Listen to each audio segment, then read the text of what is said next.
معزز والدین، اساتذہ کرام اور پیارے بچوں، السلام علیکم۔ کیسے ہیں سب؟ امید ہے آپ سب خیریت سے ہوں گے۔ سبق شروع کرنے سے پہلے چند ہدایت برائے اساتذہ کرام اور والدین کے لیے۔ بچوں کو سبق پڑھانے سے پہلے اس بات کا تعین کر لیں کہ آیا جو سبق آپ بچے کو پڑھانے جا رہے ہیں وہ حاصلات تعلم کے مطابق ہے یا نہیں۔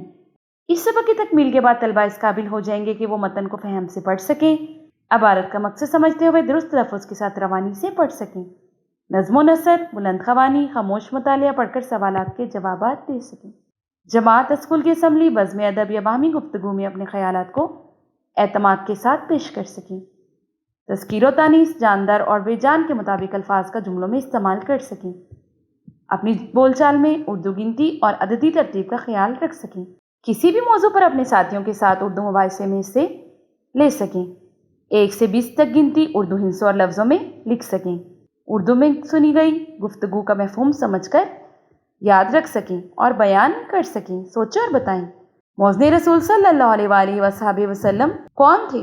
کیا آپ جانتے ہیں؟ حضرت بلال رضی اللہ تعالیٰ عنہ اسلام قبول کرنے والے پہلے 7 خوش نصیبوں میں سے ایک ہیں۔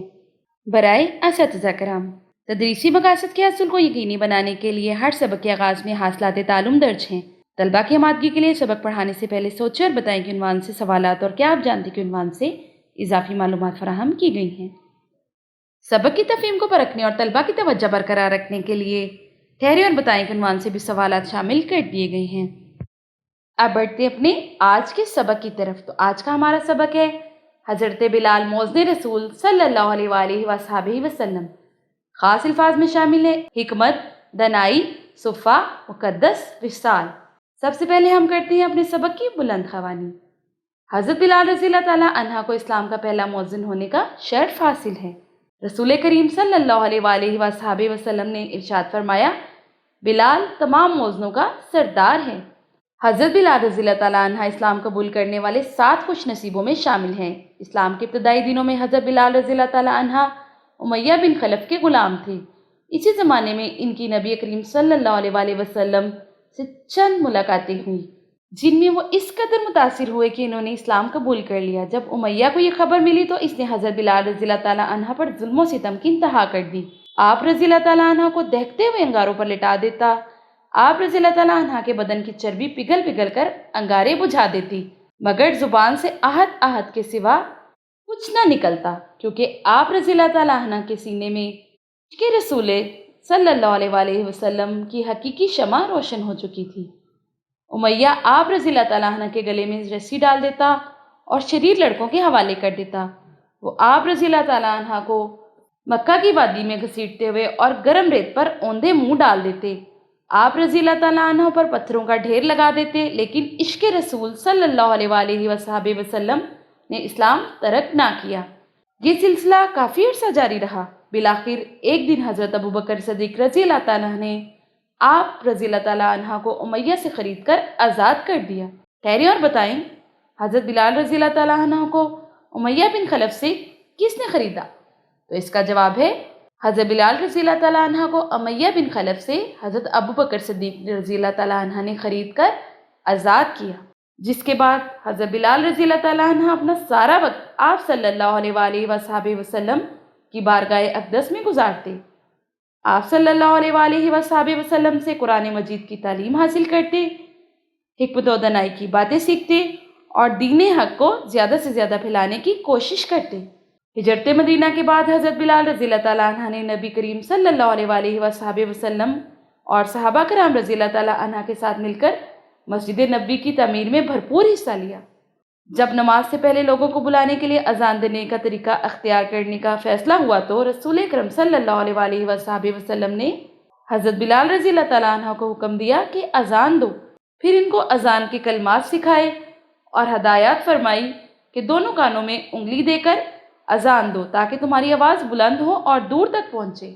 جب مسجد نبوی کی تعمیر ہوئی تو اس کے ایک سرے پر ایک چبوترا بنا کر اس پر چھت ڈال دی گئی۔ اس جگہ وہ صحابہ کرام رضی اللہ تعالیٰ عنہ رہنے لگے جو ہمہ وقت نبی کریم صلی اللہ علیہ وآلہ وسلم کی خدمت اقدس میں رہتے اور علم حاصل کرتے تھے۔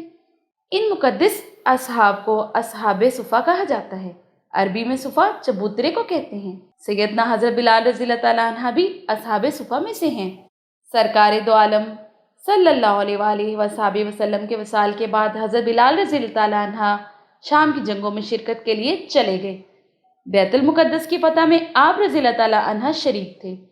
16 ہجری میں جب حضرت عمر رضی اللہ تعالیٰ عنہ شام گئے تو حضرت بلال رضی اللہ تعالیٰ عنہ نے جابیہ میں ان کا استقبال کیا۔ قبلہ اول پر توحید کا پرچم لہرانے کی خوشی میں آپ رضی اللہ تعالیٰ عنہ نے اذان دی۔ کچھ عرصہ بعد آپ رضی اللہ تعالیٰ عنہ مدینہ منورہ روانہ ہو گئے، جہاں امام حسن رضی اللہ تعالیٰ عنہ اور امام حسین رضی اللہ تعالیٰ عنہ اور دیگر صحابہ کرام رضی اللہ تعالیٰ عنہ کے اصرار پر آپ رضی اللہ تعالیٰ عنہ نے اذان دی تو سب کو نبی کرم صلی اللہ علیہ وآلہ وسلم کا زمانہ یاد آ گیا۔ عورتیں بھی گھروں سے باہر نکل آئیں، ہر آنکھ اشک بار ہو گئی اور آپ رضی اللہ تعالیٰ عنہ محبت رسول صلی اللہ علیہ وآلہ وسلم میں بے ہوش ہو کر گر گئے۔ اس کے بعد حضرت بلال رضی اللہ تعالیٰ عنہ ہمیشہ ہمیشہ کے لیے مدینہ منورہ چھوڑ گئے اور واپس شام چلے آئے۔ 20 ہجری میں ان کا وصال ہوا اور انہیں دمشق میں باب الصغیر کے قریب دفن کیا گیا۔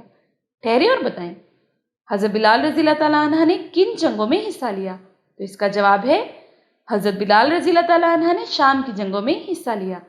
امیہ بن خلف حضرت بلال رضی اللہ تعالیٰ عنہ کو کیوں اذیتیں دیتا تھا؟ اس کا جواب ہے کیونکہ حضرت بلال رضی اللہ تعالیٰ عنہ مسلمان ہو گئے تھے اور وہ اپنے ایمان سے ہٹنے والے نہیں تھے۔ پیارے بچوں، ہم نے اس سبق میں کیا سیکھا؟ تو ہم نے سیکھا حضرت بلال رضی اللہ تعالیٰ عنہ سچے عاشق رسول صلی اللہ علیہ وآلہ وصحبہ وسلم تھے۔